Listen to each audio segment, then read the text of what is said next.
ඊළඟ චූටි ප්‍රශ්නයක් තියෙනවා. පූජාවලිය කියවනකොට ස්වාමින් වහන්සේ ආනන්ද හාමුදුරුවන්ගෙන් බුදුරජාණන් වහන්සේ ඉල්ලීමක් කරා මේ මම බුදුන් වහන්සේ පිරිනිවන් පෑවට පස්සේ පූජා කරන්නේ කාටද කියලා.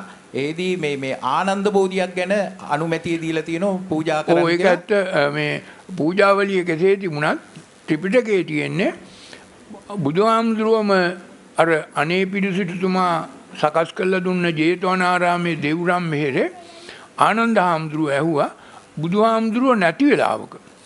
දැන් ජේතවනාරාමේ දිගටම බුදුහාමුදුරුව හිටියේ නැහනේ.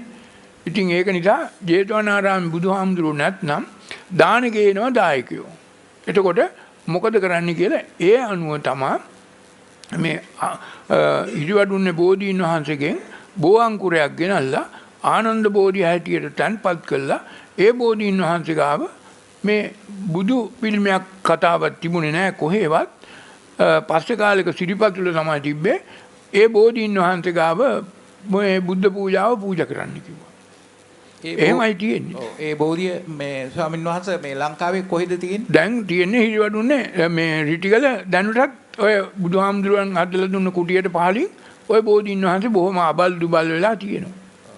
ඊළඟ දේ තමයි ස්වාමීන් වහන්සේ ඉදිරිපත් කරපු මේ මතවාදයේ බුදුන් වහන්සේ දැන් ලංකාවේ ඉපදුනා. දැන් ඒක ඔප්පු වෙලා තියෙනවා. ඔප්පු කරලා තියෙනවා. දිමුලාගල සෙල්ලිපි ගණනාවක් මතුවෙලා. ඊළඟට ඒකටම සම්බන්ධ දේ තමයි මම අහන්නේ ඉන්දියාවේ සිරිමහ බෝධිය තියෙනවා කියලා. දැන් ඉන්දියාවේ සිරිමහ බෝධියක් නැහැ. කීයටවත් නැහැ. ලංකාවෙන් ගෙනාව බෝ අංකුරයක් පස්සේ කාලෙක ඒ බෝ අංකුරය සමහර විට අවුරුදු 4500කට පෙර ගෙනිච්ච බෝ අංකුරයක් තමයි තියෙන්නේ. ඔය ඉතිස්සෙල්ලා ධර්මාශෝක රජුරුව ඉන්නකොටත් ඔය බෝ අංකුරයක් ගිහිල්ලා හිටෙව්වා. ඒක ධර්මාශෝක රජුරුවන්ගෙම එක්තරා බිසවක් කටු ගහලා ඉඳි කටු ගහලා ඒ බෝ අංකුරය මැරුවා. ඊට පස්සේ බෝ අංකුරයක් නැතුව තිබුණා. ඊට පස්සේ ආයිසරයක් දෙවෙනුව තුන්වෙනුවත් ඔය බෝ අංකුර ගෙනහිල්ලා ඉන්දියාවෙත් ඔය මේ ඉරිවඩුන්නේ බෝධීන් වහන්සේගෙන්මයි ගෙනිච්චේ. ගිහිල්ලා ඉන්දියාවේ රෝපණය කළා. මේක සුද්ධ දැක්කේ නෑ. සුද්ධන්ට මේක තේරුනේ නෑ. සුද්ධ කිව්වා මේ ඉන්දියාවෙත් තියෙනවා කියලා.